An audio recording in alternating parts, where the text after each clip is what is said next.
Hi everyone! In this video, I will share the journey we took through the most iconic locations of Tenerife. We started the day early and checked out from our Puerto de la Cruz apartment. Our first stop was an old engine machine building located on the coast. We couldn't get closer with a car and hiked to the viewpoint to enjoy it. I don't think it's feasible to get closer to it. It was quite a hot day, so we could not spend much time around.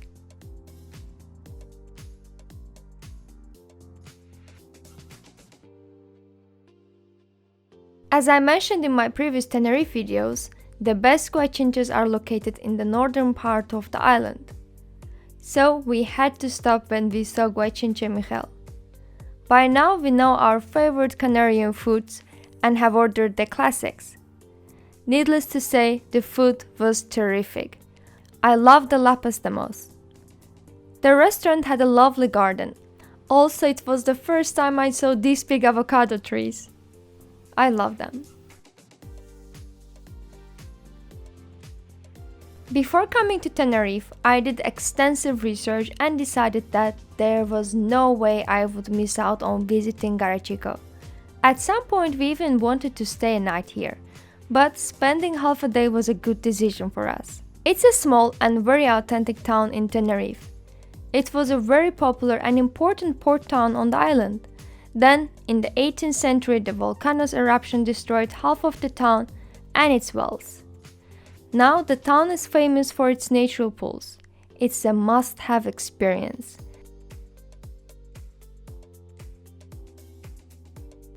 Swimming at this pool was challenging since the ocean was pulling me back.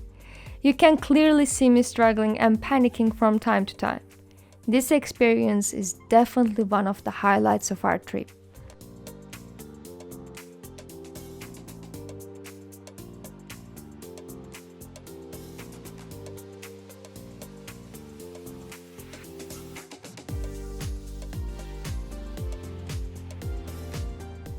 After getting exhausted at the natural pool, we headed to the city center for lunch.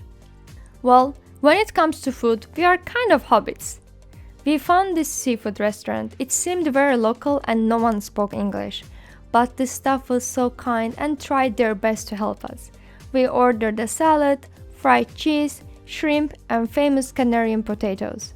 We were so full that we wanted to take a nap, but the day was still ahead of us. We got into the car and headed to the next iconic place on the island. On the road, we stopped by every viewpoint. By this point, one might think that, okay, we have seen enough views and they kinda look very similar. But no, each was different and we stopped as much as possible to enjoy every one of them. The most challenging drive was the way to Benio in Anaga Park. The trip to Masca Valley was the second one. I wonder if this route will be possible by bus, therefore I'm glad we rented a car. But I'm sure there are tour companies that can take you to these places.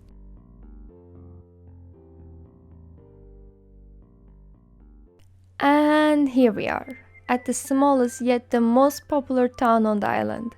Everyone says it gives Peru vibes. I haven't been there so I cannot compare, but there's a special vibe for sure.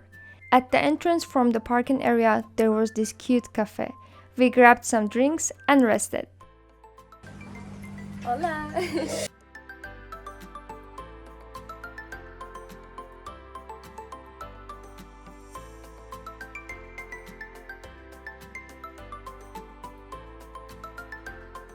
A local farmer was selling various fruits.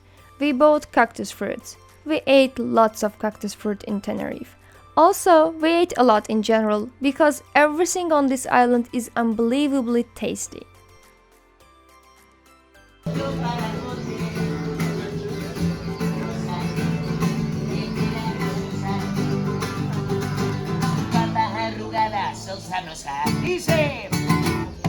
If the weather is nice and you have time, you can choose several hiking routes in Masca. I would have loved to hike to the Masca beach. It was one of the warmest days during our stay, so spending hours outdoors would not be wise. Well, we still saved some things to do in Tenerife for our next visit. In the evening, we arrived at our apartment in Costa De There was parking right next to the apartment, it was clean and had very comfortable bed. Last but not least, check this view. You can find the link to this place in the description. We went out to see the beach and find a restaurant to have dinner. I was a bit disappointed because there were no local restaurants.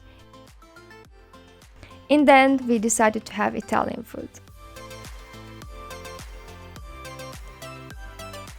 Honestly, at first I was pretty disappointed about South Tenerife. More about that in my following Tenerife vlog. Hope you enjoyed this one. Subscribe to my channel to make sure to catch the coming videos. Bye!